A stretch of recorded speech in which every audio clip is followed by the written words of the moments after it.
Last summer, during a search for a missing climber, Yeah. Jesus Christ. an airplane flew so low over the top of Mount Hood that even rescue teams were amazed. Here he comes. At the controls, the retired sheriff from Hood River County, Joe Wampler. He later sent me this picture showing where he'd spotted a climber who threatened suicide but was still very much alive. Wampler let searcher Steve Rollins and the ground crews know. It was a dangerous time of year to be climbing the mountain. I didn't really want to climb the mountain at that time of year unless we needed to. We didn't even know if somebody was up there. The result, this incredible moment when an Oregon National Guard helicopter landed at the summit to pick up the rescue team and the climber after they scaled the mountain to help him out. The retired sheriff's flying skills are legendary. When I saw him flying over the mountain like that, I would have thought he was trying to crop dust the summit. That was crazy. Maybe for someone else, but Joe Wampler is no ordinary pilot. He's taken to the sky thousands of times over 4 decades to help find the lost, on the mountain or in the wilderness of the Columbia Gorge. It's a world-class playground that sometimes turns dangerous. And when it does, Wampler is often the guy who is there to help. And lost people are kind of fun to find. Because they're very thankful. They're very thankful. I imagine. They're lost. Yeah.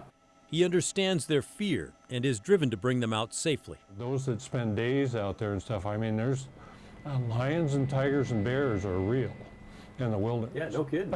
You got cougars out here, you got black bears. I mean, it's just fun to watch people and their reactions, but you know, that's what, from day one when I was a teenager to just this week, the same reaction. I mean, thankful.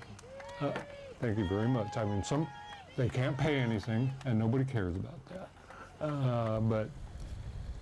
But you know it when they thank you. That's real. I talked with him about his career, his service to the community at his home in Hood River. He's spotted thousands, yes, really that many, thousands of lost people over the last 40 years, with no special equipment, nothing but his eyes. Well, you have to fly differently. Can you see through the floor of your plane? No. So you have to be in a turn, going round and round and round and round and round. And I mean, so many times that now you're looking between each tree because you can't stop. Right. So it's a round and round. That's why nobody ever goes with us.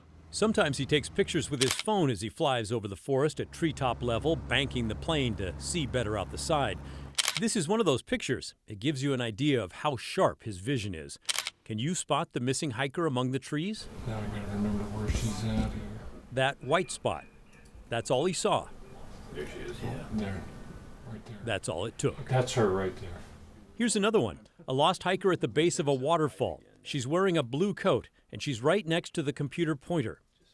Don't worry if you can't see her. I could barely see her standing right next to Joe and his screen. The window to look down into there, as you're flying 60 miles an hour, is just like that. Wampler ended up in law enforcement after deciding as a 13-year-old it would be his future. Long before he put on a uniform, he'd follow his dad to searches and then wait in patrol cars. That's how I kind of got interested in law enforcement in the first place. Just seemed like it was a cool occupation. Yeah, I just always knew. Joe grew up in Hood River and is half Hawaiian. His dad was in the Navy in World War II and met his Hawaiian mom when he was stationed at the islands. After the war, the couple moved back to Hood River and started their family. With his father's example, Wampler grew up loving to help others. It's a calling and a drive, and for decades, a career. I was 18 years with the Hood River Police Department. Oh, wow. And I didn't know that. then I love that. I love working in Hood River. I mean, Hood River is a great place to live and work. There's a lot of rocks. He can get behind. He never strayed from danger in search and rescue or routine calls. And in this rural county, like many in the Northwest, he was often the first and only one to show up when people really needed help. Shortly after you became sheriff, maybe, you were involved in pulling a woman off a ledge where they tied a rope around you and you went and got her? Remember that one? Actually, I've done several of those, It's hard to keep track. but I've done a few of those by myself because I was the only one there. What's that like, showing up and knowing that there's nobody else coming to help? It's just you. You just do it. He's a living example of the tough and resourceful Western sheriff. Wampler has lived through more adventures than most of us can imagine. I know which one you're talking about. Eagle Creek, a girl fell off. She was actually having a medical problem. Fell off the trail, rolled down the hill, had a heavy backpack on, and right at the edge of the cliff, she got hung up on a tree. And stayed suspended upside down on the edge of the cliff for more than an hour until by the time I got the call, went to Cascade Locks and walked up to Eagle Creek, and everybody that saw me were going, "Oh, she's up there," and just had the stuff to make an anchor and make her safe, and until more people could get there. But that makes you feel pretty good when you can do that safely. Oh, yeah. I mean, Probably saved your life. but I see a lot of people that are hanging by their fingernails going, I hope you can last till somebody gets there. Don't move. He spent a lifetime studying the wilderness of the Columbia Gorge and Mount Hood. It's a knowledge base no computer can match. To Wampler, the lost are often just a few hunches away from being found. And since I historically had been involved in so many, not only on Mount Hood, but in the gorge, if somebody got lost in a certain place, I usually knew where they ended up. And that really helped cut down on the time. And the amount of manpower and people involved in a lot of these things, for the most part, and it still happens that way today. We literally failed them, but we tried our best. But it does not always bring a happy ending. Wampler took part in some of the most high-profile, agonizing searches in our area, including the failed rescue effort to save climbers Kelly James and his two friends Brian Hall and Jerry Nico Cook back in 2006. 6 teams, a total of 23 searchers, have hiked up and spread out across the rugged and snowy terrain of Mount Hood. The men were all from out of town. They climbed Mount Hood from the Hood River side in early December, just as a massive storm crashed into the mountain with hurricane-force winds. There's as much as 10 feet of new snow. Wampler was sheriff then and in charge of the guys, rescue effort. If there was an accident situation, could be under. Near the end, he personally flew family members around the mountain in his yellow Piper Super Cub plane. He wanted them to see the mountain up close. Yeah, I wanted to take a good last look around and make sure that I didn't miss anything myself. They were so moved they hugged him back on the ground. After a week of searching, the body of James was found in a snow cave near the summit. His two friends who went looking for help during the storm were never found. It's a constant irritant to his internal drive to find and help people. Does that bug you? Oh yeah, oh no, I'm here to save people. If you're killed, I'll come get you and get you out and get you back to your family. It's the ones that aliens got them. I don't know what happened to them. I mean, I've looked for people here in the same place hundreds of times, and they're not here. So what about this environment can make people disappear?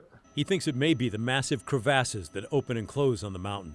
Their icy walls are sheer and sometimes hundreds of feet deep. Wampler is still looking for their bodies today, still flying over likely locations. People who fall off the mountain and stuff, they leave a trail. I mean, heck. Get everywhere. Yeah, I mean, they do. And there's surprisingly a lot of people wandering around up there, all over the place. So even if you get stuck, get covered up with snow, when everything melts out, we're going to find you somewhere. But those that disappear completely, and there's several. Including Kelly James climbing partners, two guys. No, I do not like mysteries. But there's some frustrating things. Nearly 13 years have passed since Kelly James died on the mountain and his two friends disappeared, and Wampler searches every summer. I spent all that time up there looking for those guys. Really? In places that I could get to, and just haven't found them. There was some gear found at the time. The pickets, the ropes, eventually where they stayed, tracks that led out from the area, but gone. So, and that's, when we come up with the term, the aliens zapped them up. Yeah, So, it's a bummer. yeah. In 2013, another death on the mountain. A Polish climber in the gorge to learn to fly drones at the In Situ company climbed Mount Hood alone and then fell to his death. We know what happened to him, but we couldn't go get him. That's kind of a frustrating thing too. So he's still there, but I'm up there and I take pictures all the time of where he was so that we can send those things back to, because he was a soldier, so we can send them back to his government and his family. Wampler showed me pictures of the Elliott head wall on his home computer. It's where the soldier fell. What happened, the Polish soldier climbed up, got within 20 feet of the summit, tried to cross a little patch of snow, slipped and fell. Joe Wampler's days of organizing big searches are over now. He retired in 2013, but it's hard to really leave the business. Hear that in the background? He still has a police scanner right there in his kitchen. And he worked part-time, law enforcement for the Forest Service until this summer. So I did that for the last 5 years. But now he does have more time to relax and plan more adventures with his wife, 3 daughters, and their families. Their happy pictures cover his refrigerator. While the official part of his life is over, that internal call to help will not be silent. The flying, the searching for those who are lost and in trouble is still part of his life. Like even the flying part for me, I've just done it so much that I know where I'm at and I know what to expect in most environments, that I can probably get away with being there a little more often than the average guy. Mountain rescue teams who often rely on Wampler find his help priceless. I don't know how we would replace Joe in terms of his ability to know the mountain, know search and rescue, and ability to fly and fly, very aggressively. There are, times that we've joked that he was trying to scare the subject down off the mountain the way he was flying, scare the person down to us, because, it was pretty impressive flying. Steve Rollins remembers another time in the gorge. So we're down below trying to figure out where this person is.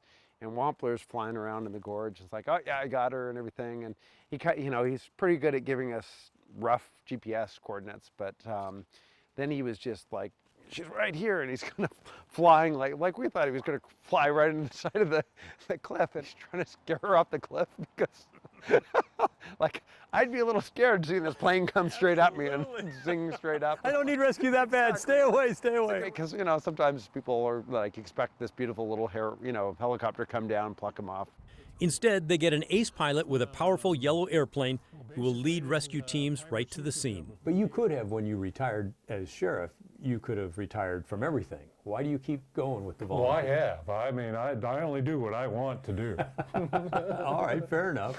I mean, But you want to keep flying and searching and helping. oh, this is an excuse to be part of it. It allows me to keep flying and be part of it. But it's the type of flying too. Not everybody gets to do what I do. At 65 years old, Joe Wampler has a lot of years left to serve the community. It's what he's done all his life. It's who he is. He's rescued thousands and felt their love and appreciation, and he's not about to stop anytime soon. And so they're all very thankful, and that's why you do it right there. That's the bottom line.